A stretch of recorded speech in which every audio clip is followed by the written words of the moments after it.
Primero vamos a dar un aviso. Va a estar el profesor Ramón Ramos, profesor de la USACH, con el tema La economía feliz, en la Casa Central de la PUC, hoy día a las 4. Ahora vamos a continuar con las preguntas o comentarios que ustedes quieran hacerle al profesor. Así que damos las palabras al tiro. Disculpa, ¿cómo se llama?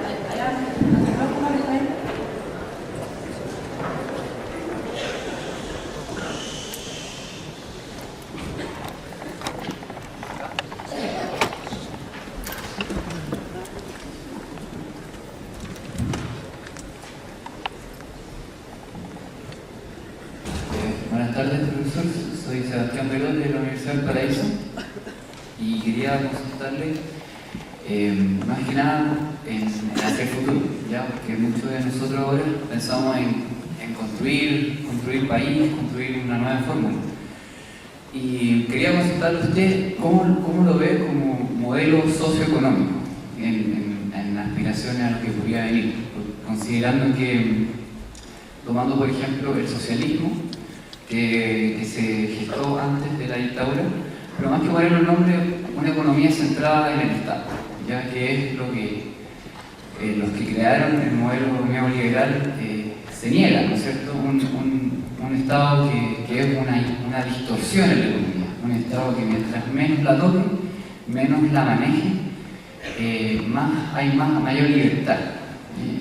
¿Entienden? La libertad como el libre mercado, como la libertad del individuo.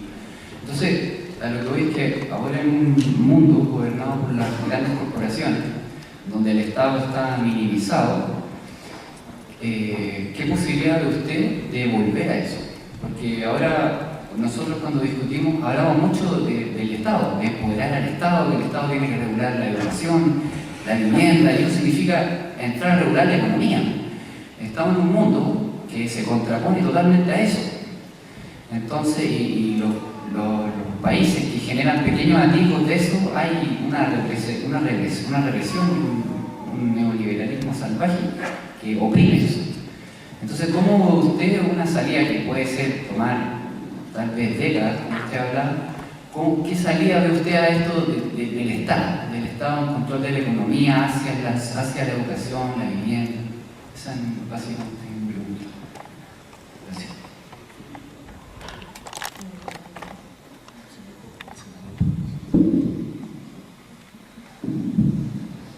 Bueno, es un gran tema que requiere un análisis en varias capas, digamos, en general. Pero yo no tendría tanto mi opinión como transmitiría alguna de las cosas que se está pensando. Lo primero, diría yo, es que lo que tú afirmaste en la práctica es que la globalización, que en el fondo es la hegemonía irrestricta del capital financiero, ¿no? Con el agregado de que el capital financiero que domina el mundo en este momento está compuesto en un 70% por fondos de pensión, es decir, cotizaciones de los trabajadores, en un 20% por fondos soberanos, o sea, las reservas que tienen los estados que depositan, ¿no? Generalmente comprando los bonos norteamericanos, ¿no? Y apenas tiene un 10% que corresponden a capitales privados. Entonces, un capital financiero que, por estas características, no tiene burguesía. Aquí no está la imagen de la vieja burguesía propietaria. Eso es la propia capital industrial, no del capital financiero. Entonces, en este sentido, la hegemonía del capital financiero ha generado una globalización, como quien dice, sin cara, por dar una idea, ¿no? Que descansa en la capacidad de comunicación que tiene hoy día toda la nueva tecnología, ¿no? Los aportes que hacen las clasificadoras de riesgo que están estudiando la economía mundial, no la economía nacional, o si estudian la nacional en toda la economía mundial, ¿no? Y los operadores de capital ajeno. Por eso la propiedad del capital ha perdido mucho y la administración de capitales ajenos ha ganado mucho. Hoy día es más importante administrar que la propiedad del capital a nivel mundial. Entonces, eso ha implicado el darle tal vez una relevancia mayor a las decisiones que se toman en ese plano, que que no tienen necesariamente un actor, una burguesía malévola detrás, ni siquiera el Estado norteamericano. Entonces, de ahí que son decisiones que es muy difícil identificar un responsable. Esto ha traído consigo, y como el capital financiero es el que invierte y el que genera reactivaciones económicas y desarrollo locales, cuando quiere bajar, porque si se retira genera problemas, ha obligado entonces a los países a buscar asociarse a este movimiento perpetuo del capital financiero, y Chile lo ha hecho a través de, como sabemos, de cerca de 70 tratados de libre comercio con distintos países del mundo, sumando el mercado europeo un lote de países. Entonces, todo esto ha traído como resultado concreto que las grandes decisiones se toman a nivel global, por las coordinadoras de riesgo, por los operadores de capital, por las cumbres mundiales. Y los estados nacionales quedan amarrados además a esta estructura mundial a través del Tratado de Libre Comercio, y los estados nacionales quedan con un margen cada vez menor de poder real y de maniobra. Eso ha producido entonces lo que han llamado el diputado, mencionando también el vaciamiento del Estado Nacional, que usa la palabra, la expresión inglesa, el hollowing out of the state, ¿no? El vaciamiento del Estado Nacional.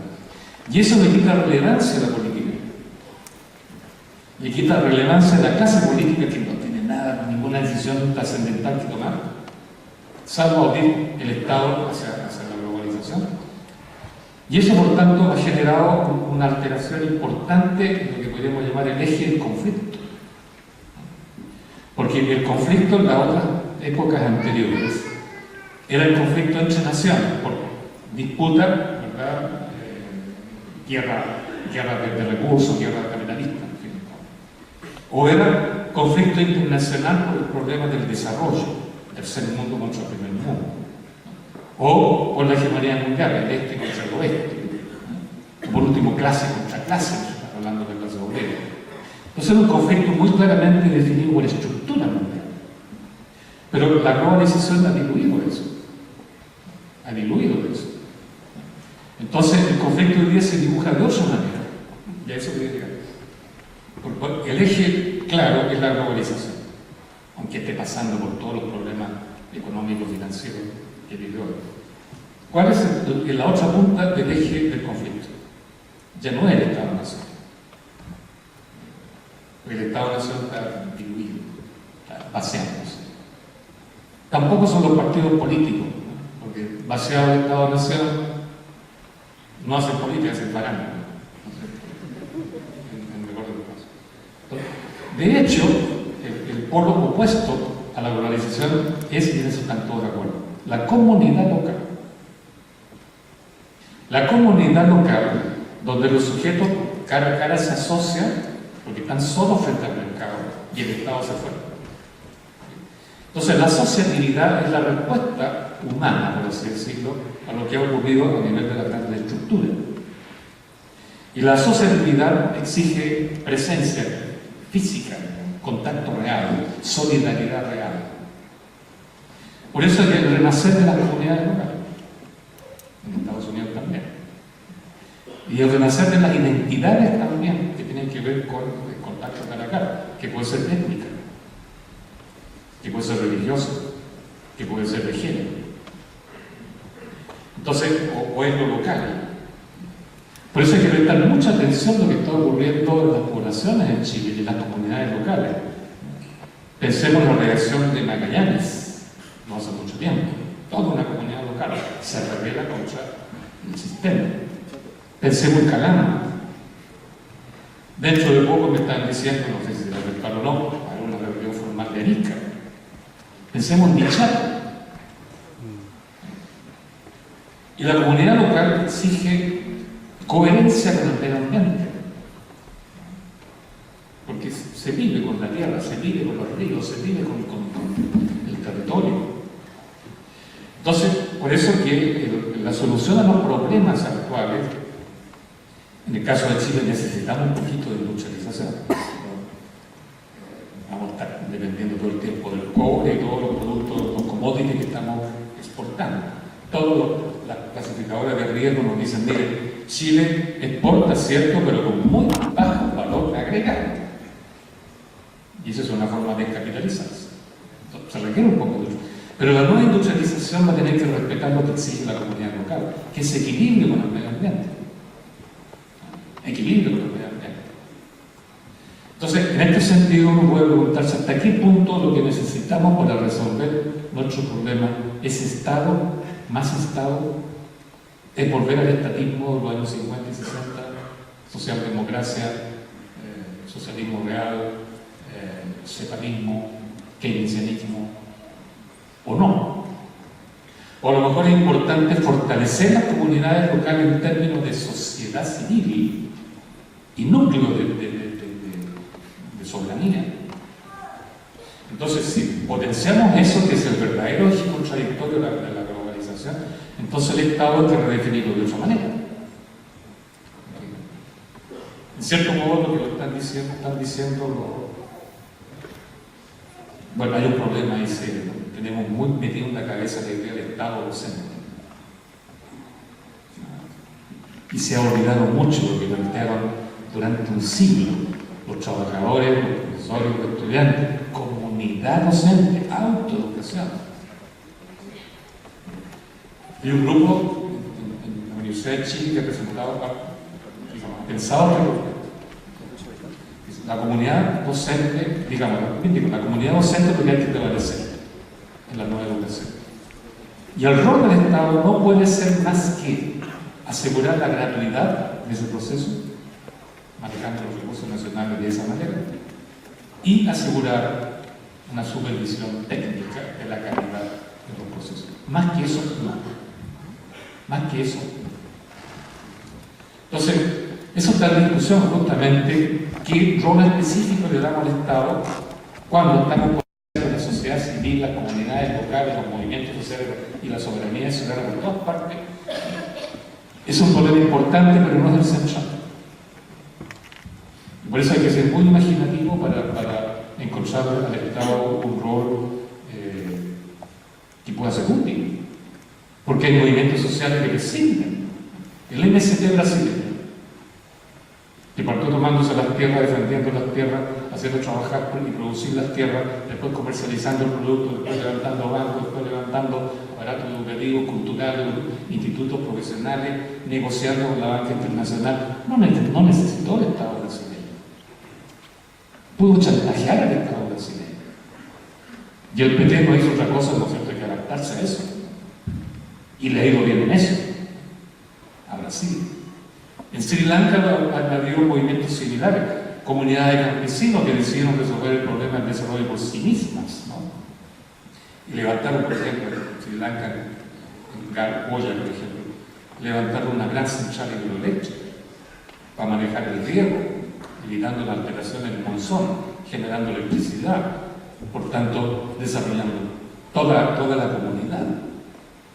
Cuando se produjo el desarrollo, vino el Estado, queriendo le dijeron, váyase. No lo necesitaban. Por eso hay un problema ahí que va a depender de cada país, de cada región, de cada historia, de cada memoria, cuántos Estados necesitamos. Pero una cosa es clara, la tendencia actual, el Estado no es absolutamente imprescindible. Eso está claro. Y por último, el socialismo, recordemos, si se quiere construir algo más solidario, si no queremos hablar de socialismo. El socialismo social es una cosa, el socialismo de Estado fue otra cosa. Lo que en Chile se intentó levantar fue un socialismo de Estado, con un Estado voluntario, y no fue mal.